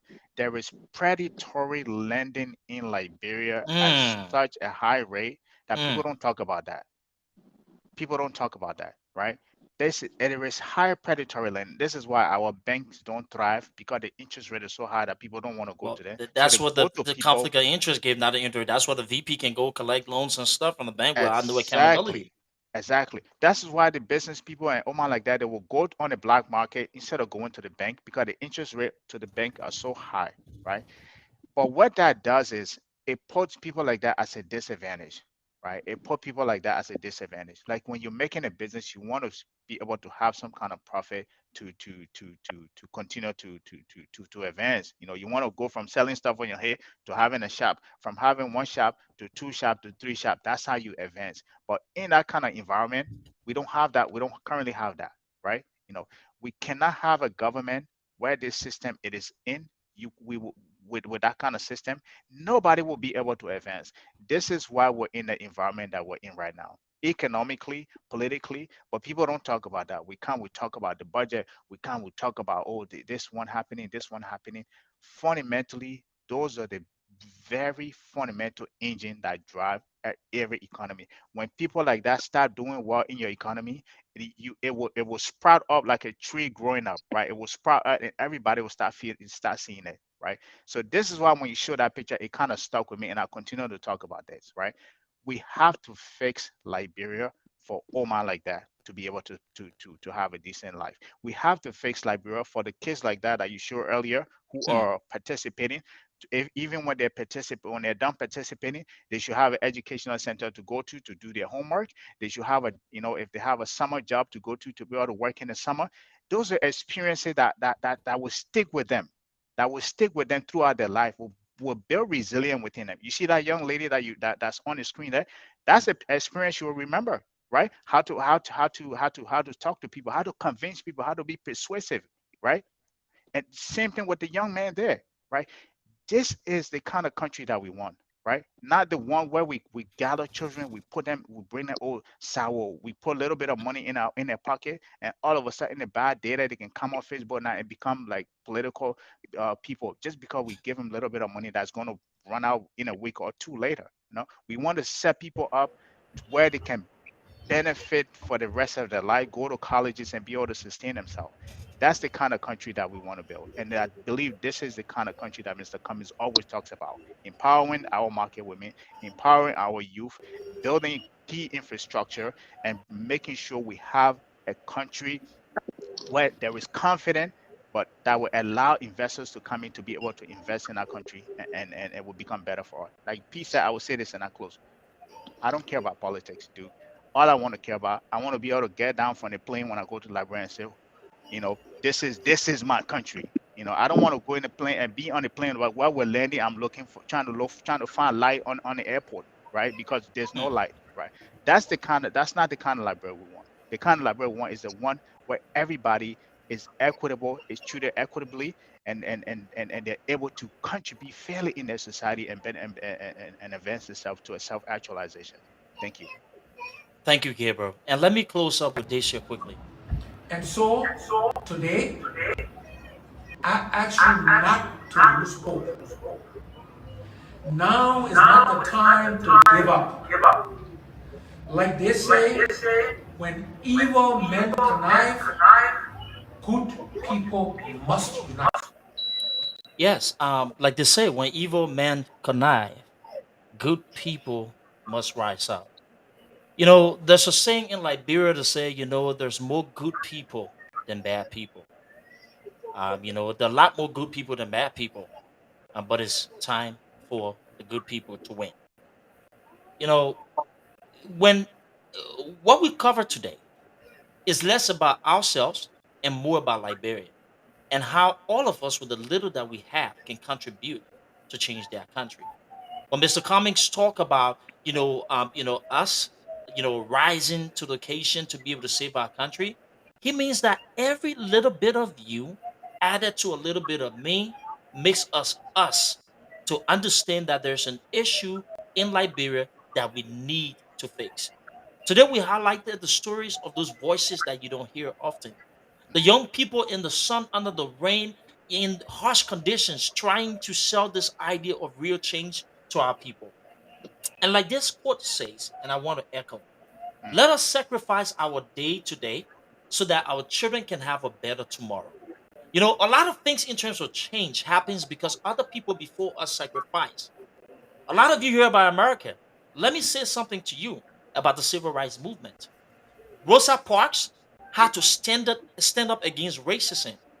When she made the decision to go on the bus, to the bus boycott, she was showing courage because she figured that, look, this will not be about me today, but I want a better future for my children.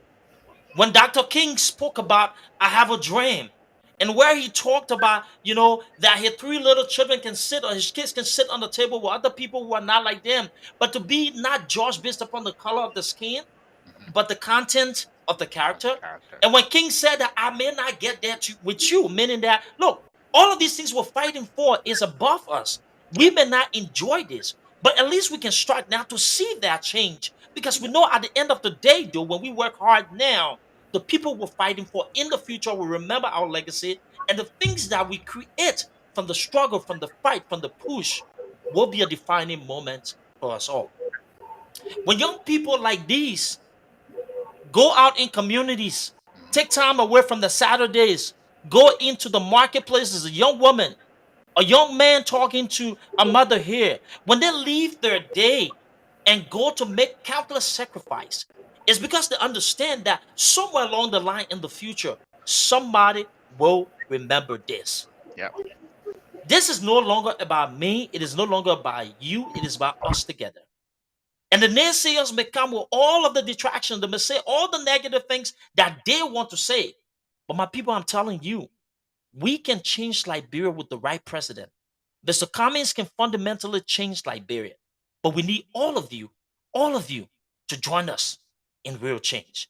On that note, let me go ahead and see how best we can bring this to an end. I want to leave you with something very important. This was a song here written by a young man, a young talented Liberian, and he has been in the back end focusing on his craft, but I've been fortunate to work with him, and I think it speaks to our moment. And so I will leave the image of this particular mother with this young man sacrificing, and I want you to listen to this and think about this is what we're fighting for. We're fighting for real change in Liberia.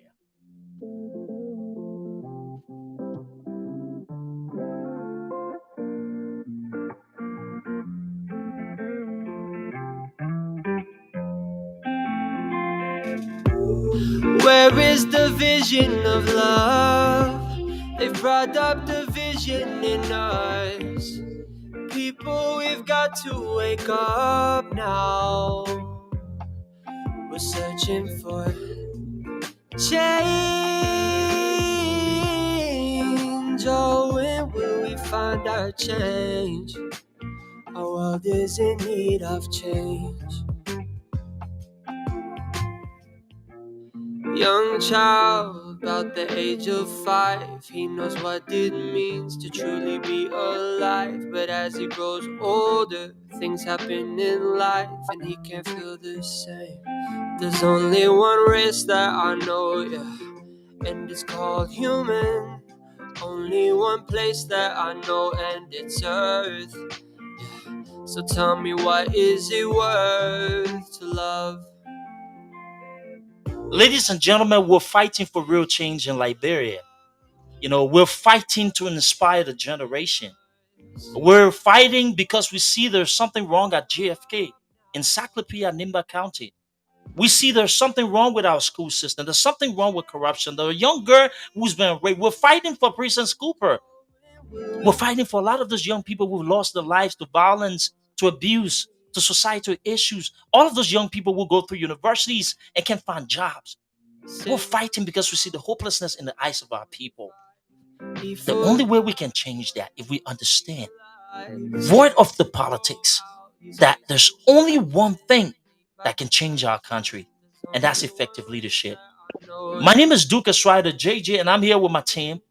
It has been an opportunity, a blessing to have you following us today.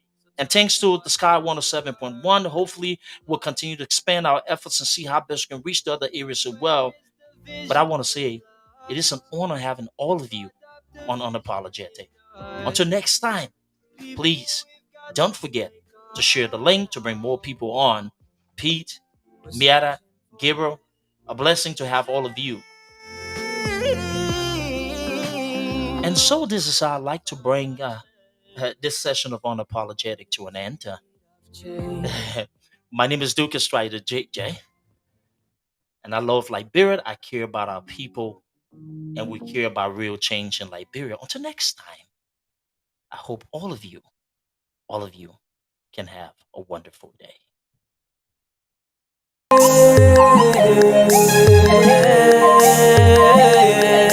I said, wave your flag.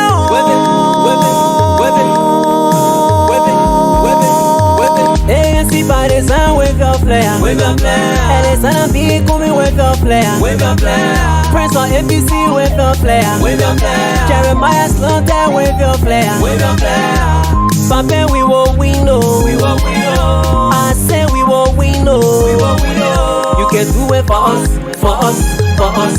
You will go there for us, for us, for us.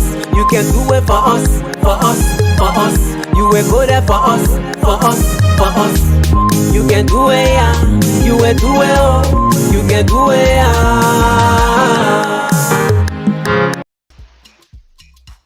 All day, Liberia this, Liberia that. Nearby, I will not give up on Liberia. I will keep on talking and fighting hard to make Liberia a better place. I said, Flomo, what happened you talking all by yourself? Pajon, I am tired. I am tired of the people who can be saying Liberia can't change. So they finish giving up on Liberia. Liberia is all of our country. So we must come together and elect the best person to lead Liberia to a better place. So I am encouraging you and every other person to listen to the program Unapologetic